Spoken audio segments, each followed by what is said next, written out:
Bueno, muchísimas gracias a nuestros amigos televidentes por mantener la sintonía con Matinal. Y ahora, bueno, pues llegaron las entrevistas y el primero de ellos, Antonio Almonte, quien es el secretario nacional de Frente Eléctrico del candidato presidencial La comisión Luis Abinader, de la Comisión Nacional de Energía y Minas del de partido. Energía. Bueno, Buenos muy buenos días, ¿cómo estás? Muy buenos días, ¿cómo están ustedes? Es un placer. Sí. Te preguntaba fuera de cámara y ahora lo voy a hacer. ¿Qué ha faltado para que en la República Dominicana o para que fracasara aquí en el país el pacto eléctrico? Fundamental para la economía y todo, porque somos uno de los países que tenemos la factura eléctrica más cara del mundo. Caminero, esa es una excelente pregunta. En primer lugar, porque hay que darle tributo, hay que reconocer el esfuerzo de cientos de profesionales, empresarios y dominicanos y dominicanas que participaron durante meses en largos debates en el seno de las aulas de la UCAMAIMA sobre diferentes aspectos del pacto eléctrico. En principio, en lo fundamental, se trata de un esquema correcto, es decir, vamos a diseñar un mecanismo de participación de los actores, consumidores, productores, etcétera, y el Estado, para hacer una reforma del sector eléctrico de consenso. Eso se ha hecho en otros países y eso es correcto. Ahora, ¿qué pasa? Que al final, de alguna manera, el gobierno hizo algún tipo de manipulación en lo que se refiere a hasta dónde se discute y qué se discute. Por ejemplo, siendo Punta Catalina uno de los proyectos de mayor y extraordinario impacto en el sistema de generación por la cantidad de megavatios que aporta, más de 30 megavatios, es 30% de la generación. Sin embargo, el gobierno se opuso a que fuera sujeto de discusión en el pacto eléctrico. Y entonces, sin discutir el tema de Punta Catalina en términos de su propiedad, características, etcétera, era difícil tener un bosquejo completo de lo que se iba a hacer en el mercado eléctrico mayorista. En segundo lugar, fueron también muy cerrados con relación a otros aspectos que tienen que ver, digamos, con lo que son los eslabones clave de la crisis del sector. Por ejemplo, el tema de las empresas distribuidoras. Las empresas distribuidoras dominicanas, por ejemplo, el año pasado, terminaron con un 23% de gastos operacionales respecto a sus ingresos. Para que tengas una idea, el promedio regular en América Latina es 10%. Y las empresas distribuidoras mejores gastan entre 8, 6 y 8%. Pero nosotros tenemos 23%. Y eso hace que eso contribuye al gran déficit del sector de distribución, el sector eléctrico, que el año pasado terminaron con un déficit de más de 2.600 millones de dólares. De 1.268 millones de dólares. Solamente en el caso de la distribuidora, aparte de otros elementos. Entonces nosotros hicimos planteamientos de reforma en lo que se refiere a la gestión de la distribuidora, etcétera, lo mismo que de la tarifa. Entonces el pacto eléctrico que propuso el gobierno finalmente dejaba igual el sistema de administración y designación del personal de los consejos de la distribuidora, dejaba igual en lo que respecta al esquema de contratación de nueva generación, dejaba igual también, en cierto sentido, el tema de la tarifa, porque decía que la tarifa, antes de transparentarse, necesitaba 8 años de una tarifa de transición, que iba a terminar después casi en 10 años. Digo, pero tenemos 20 años, tenemos 20 años de transición desde 1999. Entonces, cuando tú analizabas bien el pacto eléctrico, te dabas cuenta que los elementos principales determinantes de la crisis del sector, de la desinstitucionalización, de la politización y de la ineficiencia, no fueron tocados. Y por eso el PRM, en un documento en el cual fundamentó, porque no fue que una oposición política, sino fundamentó punto por punto el por qué consideraba que ese pacto no iba a resolver el problema. El PRM dijo, Antonio, ese pacto nosotros no vamos a... Usted sabe que ayer concluía... Porque no tenía sentido. Ayer concluía la cumbre por la unidad y la recuperación nacional, en que Luis Abinader dijo que no era una conclusión, que ahí esto iba a ser permanente. ¿Cómo se vincula el tema eléctrico en el PRM de cara al próximo cuatrenio en caso de ganar las elecciones? Si ustedes ganan, ¿qué es lo que ustedes proponen en el tema eléctrico en República Dominicana? Mira, para resolver o mejorar sustancialmente la problemática del sector eléctrico de República Dominicana, ya aquí no se necesita que los nuevos que lleguen sean genios.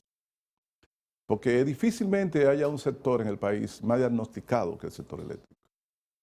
Y difícilmente hay un sector en el país en donde los experimentos hayan evidenciado cuáles cosas fracasan y qué cosas no deben hacerse. ¿Pero qué harían ustedes? Entonces, para nosotros lo principal es la depolitización del sector eléctrico.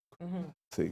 El eslabón clave para tú tener un sector eléctrico estable, transparente, son las empresas distribuidoras. Y las empresas distribuidoras han sido ampliamente politizadas, que se expresan en una nómina superabundante, en una miríada de subcontrataciones de compañías casi fantasmas que se han creado y que se expresa también en que son incapaces de reducir la pérdida de alrededor del 30%. El centro de lo que va a ser la estrategia de Luis Abinader es hacer una reforma en la gestión de las empresas distribuidoras. En lugar de 3 consejos, va a funcionar en un solo consejo. Y ese solo consejo se va a designar mediante mecanismos competitivos para integrarlo no por dirigentes políticos, sino por profesionales independientes. En eso está vender al sector privado Punta Catalina. No, estamos hablando de la distribuidora. La distribuidora no se contempla vender las empresas distribuidoras del sector privado. Podría contemplarse un proceso gradual de que las distribuidoras podían pasar a ser gestionadas por firmas privadas mediante contrato especializada en lo que es servicio público. Pero eso sería de manera gradual. Nosotros lo que vamos es a hacer una reforma y una reducción, digamos, de los gastos, del dispendio y a introducir eficiencia en las distribuidoras. Lo de Punta Catalina, el gobierno de Luis Abinader no se plantea la venta de Punta Catalina. Es lo contrario, lo que se plantea es la contratación de una firma especializada en operación y mantenimiento, que es el riesgo. El gran riesgo de Punta Catalina no es que sea el Estado, sino la gestión con competencia técnica y con eficiencia en lo que se refiere a la complejidad técnica de una central de esa característica, que hoy día es una central que presenta graves problemas. Y ustedes lo están mirando, yo en su momento haré una exposición con evidencia concreta.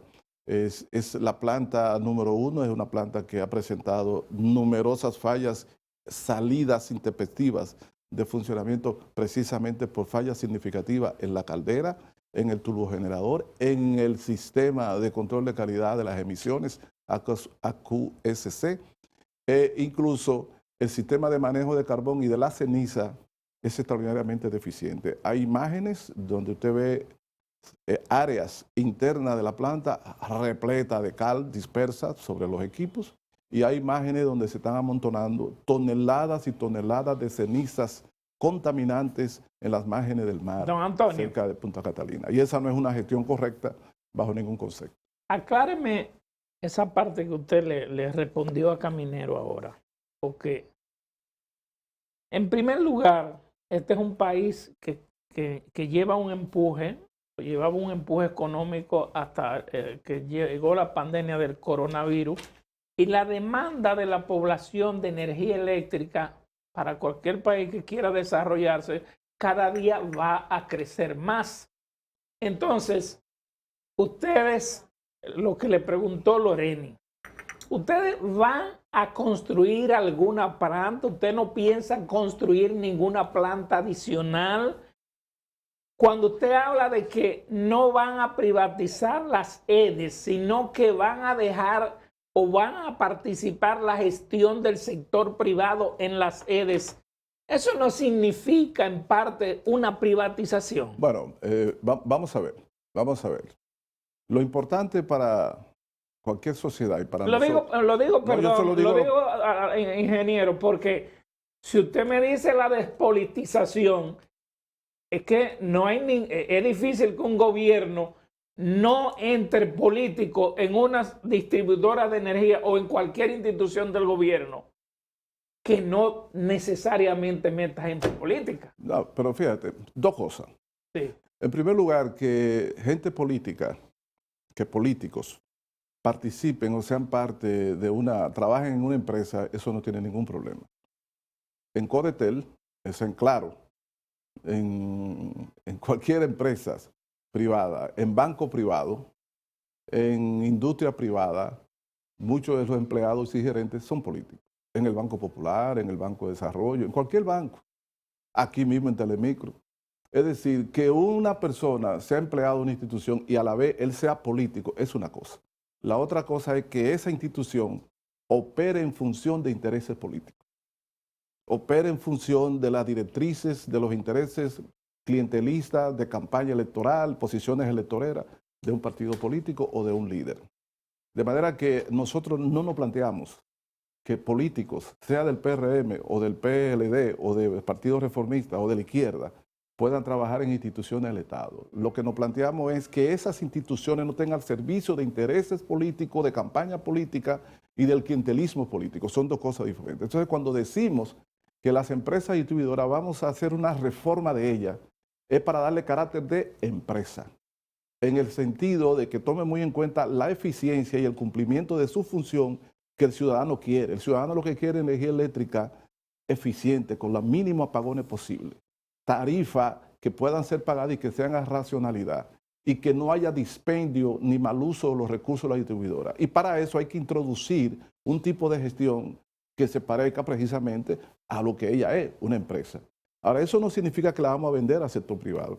Hemos dicho, vamos a hacer cortes que permitan darle racionalidad de gastos. En segundo lugar, vamos a reducir, en vez de 3 consejos que gastan muchísimo dinero, vamos a tener un solo consejo. Y podríamos contemplar gradualmente la contratación de firmas privadas especializadas en gestión de servicios públicos para, mediante contrato, puedan asesorar o ayudar a la gestionar de una de las empresas poco a poco. Pero eso no significa... ¿Por qué fue el fracaso de las EDES cuando estaban en manos del sector privado? Porque, por muchas razones. Una de ellas es que la privatización que se hizo del sector eléctrico en 1999 se hizo en el 99. Y la Ley General de Electricidad se aprobó en el 2001. No había ley. Fue una privatización casi por decreto.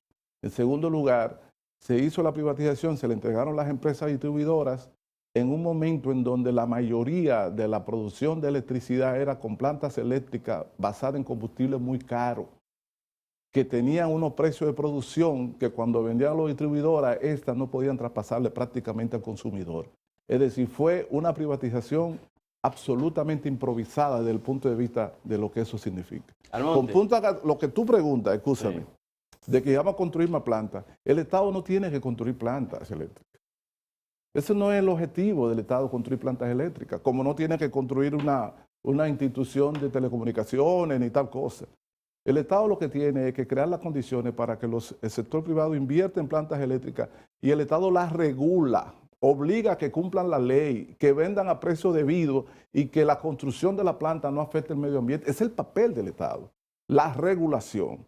Pero no tiene que involucrarse, como hizo Danilo Medina, en un proyecto que le va a costar al país casi 4.000 millones de dólares en Punta Catalina, cuando esa planta con mucho menos dinero pudo haber sido construido por empresas privadas. Nosotros ahora estamos pagando las consecuencias de eso en términos económicos y medioambientales. Entonces, el gobierno de Luis Abinader no va a entrar en construcción de plantas eléctricas, sino lo que va es a estimular el desarrollo de la energía renovable, la solar, la eólica. Y en el caso de que mañana haya la posibilidad o la necesidad de la construcción de una nueva central eléctrica, el gobierno lo que va es a facilitar y a regular para que el inversionista dominicano o extranjero que quiera invertir, invierta como invierte en hoteles. El Estado no construye hoteles en turismo. Y sin embargo, Bávaro y Punta Cana son, antes de la crisis, hay muchos hoteles. Lo que nosotros tenemos que facilitar y regular en lo que se refiere al sector eléctrico, que no ha sucedido hasta ahora. Bueno, muchísimas gracias a Antonio Almonte, quien es el secretario nacional del Frente de Energía, Mina y del sector eléctrico de la candidatura de Luis Abinader y del Partido Revolucionario Moderno. Muchísimas gracias. Gracias a ustedes. Amigos televidentes, no se vayan, tenemos mucho más aquí en Matinal.